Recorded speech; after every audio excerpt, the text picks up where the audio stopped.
In America's federal system, the states are often referred to as the laboratories of democracy. And perhaps that has never been more true than right now. As of this weekend, by our count, 29 states will be experimenting with some sort of patchwork system of reopening.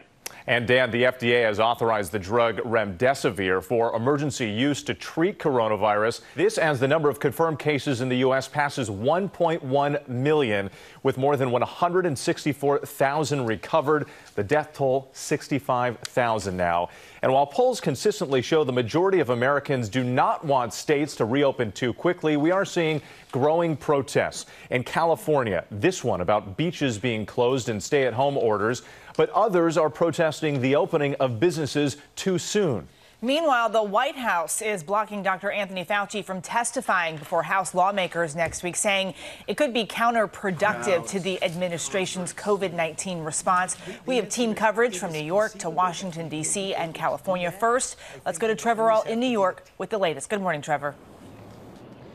Eva, good morning. You know, New York Governor Andrew Cuomo just canceled school for the rest of the academic year here. But really, all across the country right now, states are responding to that growing push to reopen their businesses. And that's as many continue to insist that acting too soon could cost American lives. This morning, an intense tug of war across America as states weigh the timing and the consequences of reopening their businesses. More fervent demonstrations bubbling up around the country, impassioned protesters gathering tightly by the hundreds, frequently without masks.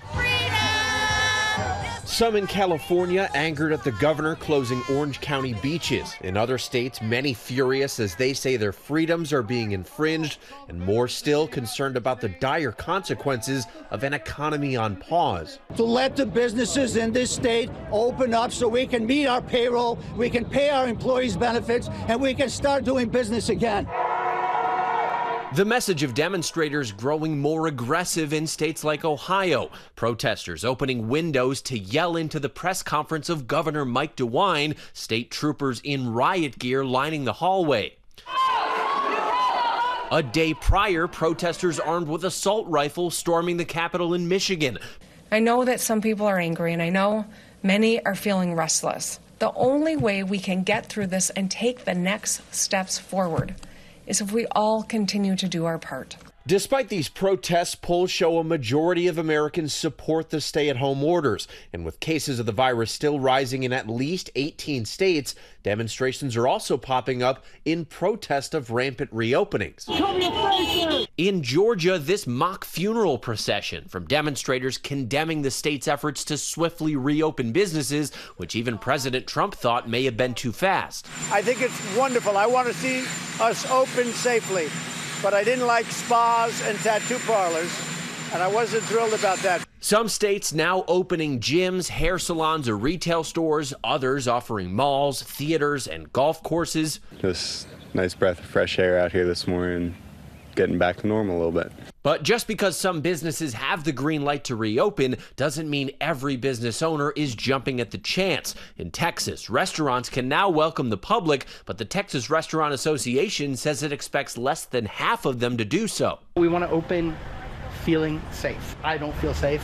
I don't think my staff feels safe. And I don't think the clientele feels safe.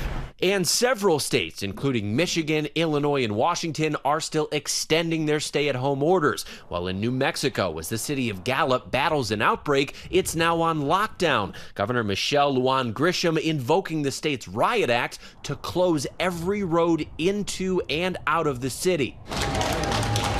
In New York, as cases trend downward, the final patient exiting the Javits Center, though the makeshift field hospital will retain its beds and equipment in the event of a second wave. And at nearby Mount Sinai Hospital, a victory after a grueling fight. The first COVID patient the hospital admitted finally released 54 days later. And that list of states starting to go back to business is just going to keep climbing. By the end of next week, at least 36 states will have eased restrictions in some capacity. Whit? More than half the country. All right, Trevor Alt for us. Thank you. Well, hey there, GMA fans. Robin Roberts here. Thanks for checking out our YouTube channel. Lots of great stuff here. So go on, click the subscribe button right over here. to get more of awesome videos and content from GMA every day, anytime. We thank you for watching, and we'll see you in the morning on GMA.